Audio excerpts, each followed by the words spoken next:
Hello out there, and welcome back to another one of these College Confidential sessions. I'm Jimmy Birch, the college football writer here at the Star-Telegram, joined by Stephen Stevenson, our TCU guru, and we're going to kick around some of today's key topics for this week in college football. And one thing of interest, obviously, TCU changed quarterbacks in midstream in that game. Stephen, what does that mean for Casey Pahal? Well, according to Gary Patterson, it's still his team. He'll start this week against Southeastern Louisiana. Gary said all leading up to the first game that he was going to use both quarterbacks if that's what he needed to do. Depending on the opponent and what the offense wasn't able to do in the first half against LSU, he thought they needed a spark. So he chose Boykin, and Boykin moved the offense. I don't think it was a reflection on Paul as much as they needed somebody mobile back there to go against LSU's defense with a lot of speed, and it worked to some degree. But Paul will start against this Saturday, and I think it's his team until the offense really struggles. Yeah, I'm with you on that. I like the fact that they had Pahal and Boykin on the field together for the first snap. I thought that was interesting. It's creative. There's too much talent between those two guys not to use both to a strong degree, and there's no reason to think that this isn't Casey's team going forward at this point. Yeah, I think you're right. Although there is that adage that if you have two quarterbacks, you have none. Exactly. I sort of kind of tend to agree with that, but that's why Patterson keeps on saying this is Paul Hall's team, right? Until it's not. Well, speaking of a team that's trying to figure out their second quarterback, you got Texas A&M.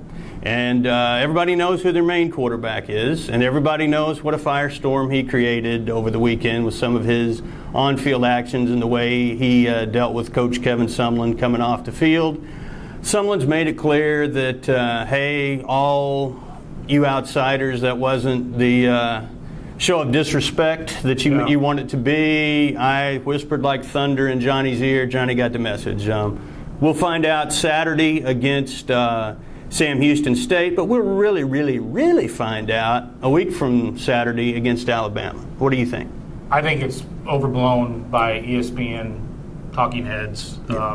It sort of looked bad briefly, but Johnny slowed down and listened to what someone said. Yeah. And I think, he, like you said, he's such a firestorm that every little thing he does is blown up because it sells papers and sells television shows, and right. But I think Manziel, the more egregious was the chirping with the Rice players, and but that was dealt with. And well, I think the bigger issue with A&M that if you want to pound them, 509 yards allowed to that Rice offense. Can't keep that up. Certainly can't allow that to happen or come close to it against Alabama, because they are the number one team in the AP poll and the coaches poll. And speaking of the AP poll, we saw a little serious shifting in the first weekend of, Oregon moved up to 2. Other people, Baylor jumped in after being unranked. The Frogs and Georgia got bounced a little bit, but they're still in the poll after losses to quality teams. I know Gary wasn't real thrilled about that from a TCU perspective. The Frogs dropped from 20th to 24th, and I think that was appropriate. They shouldn't have fallen out of the top 25.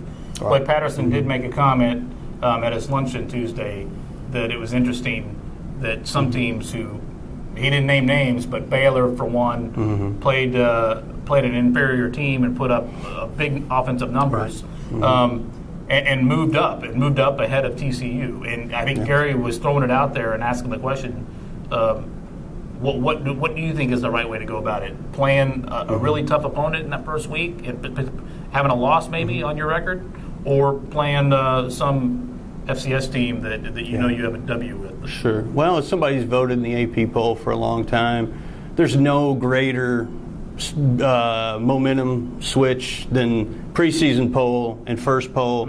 You should make huge, massive changes because that's the first time you got positive feedback, and you've still got 14 or 15 more polls before the season's over with. So it'll all come out in the wash regardless of your schedule, especially when you're talking about people you get to meet head-to-head. And the other issue of the week that came up Monday night, Jameis Winston.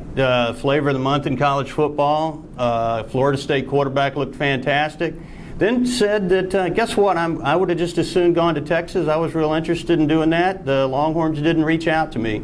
Just what Mack Brown needs, another great quarterback that he didn't bring to Austin. I sort of feel sorry for Mack Brown for once. I mean, it seems like this stuff comes up every year, every week.